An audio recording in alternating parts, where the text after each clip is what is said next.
How can you make tasks easier for teens to manage? How can you create a calmer environment for emotional teens? How can you safely encourage risk-taking in class? Want answers to these questions? Keep watching.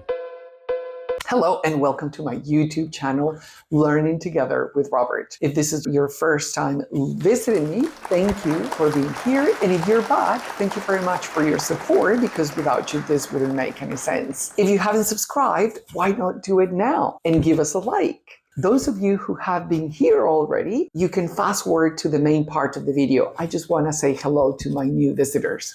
I'm Robert Martinez, and I've been an English language teacher since 1994 and a teacher educator and language assessment specialist for almost 20 years now.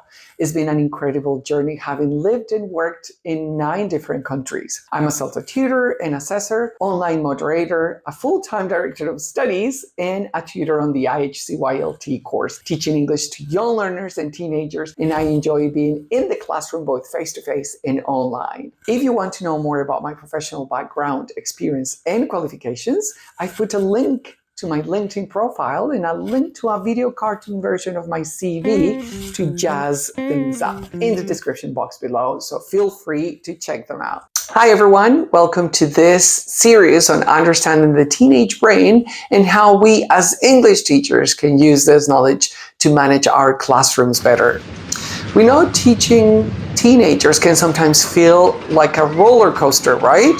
One day they're totally engaged and the next they're off in their own world. Here's the thing, it's not all about attitude or behavior. A lot of it comes down to what's happening inside their heads. The teenage brain is still developing, which has a huge impact on how they learn, they interact, and behave. We will explore 3 key facts about the teenage brain and dive into some practical strategies to help you manage your classroom more effectively.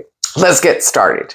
So, the first fact is the teenage brain is a work in progress. First off, the teenage brain isn't fully developed until they're in their mid-20s.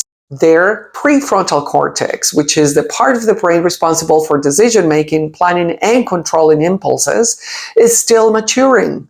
What does this mean for us teachers? Well, we might see students who struggle staying organized, making decisions, or managing their emotions.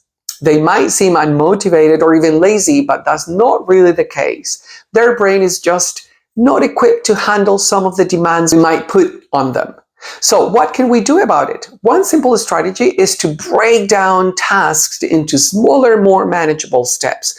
For example, instead of asking them to write an essay all at once, try breaking it into chunks, starting with the whole process, brainstorming, outlining, writing the introduction, and so on.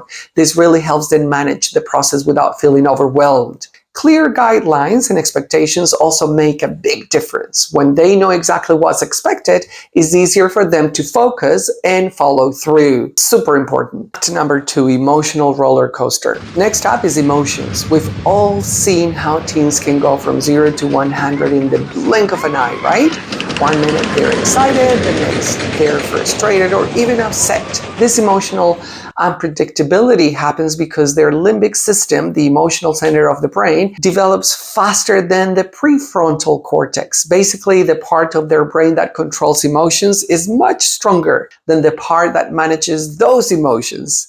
That's why we see emotional outbursts and mood swings. As teachers, we can help by creating a calm, supportive environment. When students get upset, instead of reacting right away, we can acknowledge their feelings and give them space to cool down before addressing the issue. Sometimes all they need is a few minutes to breathe and collect themselves. Another tip: encourage self-regulation techniques like deep breathing or journaling, which can help them manage those strong emotions. Right, number 3, risk-taking, thrill-seeking. Right? So now let's talk about risk-taking. The teenage brain is wired for thrill-seeking and novelty. That's why teens can sometimes seem reckless or impulsive. I remember I was. Brains crave new experiences and excitement because the reward system in their brain is extra active during these years. So instead of trying to eliminate risk-taking entirely, why not channel it into something productive? In the classroom, you can create opportunities for students to take risks in a controlled environment. Give them challenging tasks that push them out of their comfort zone, like problem-solving activities, debates, or creative projects. For example, instead of giving them a standard reading comprehension task, ask them to take a controversial stance on a topic and defend it. This taps into their need for excitement, but in a safe, academic way, if you know what I mean. So, in short, we can say that these 3 facts have a big impact on our classroom management. Understanding that teenage brain is still at work in progress helps us be more patient, empathetic, please, and strategic in the way we approach teaching.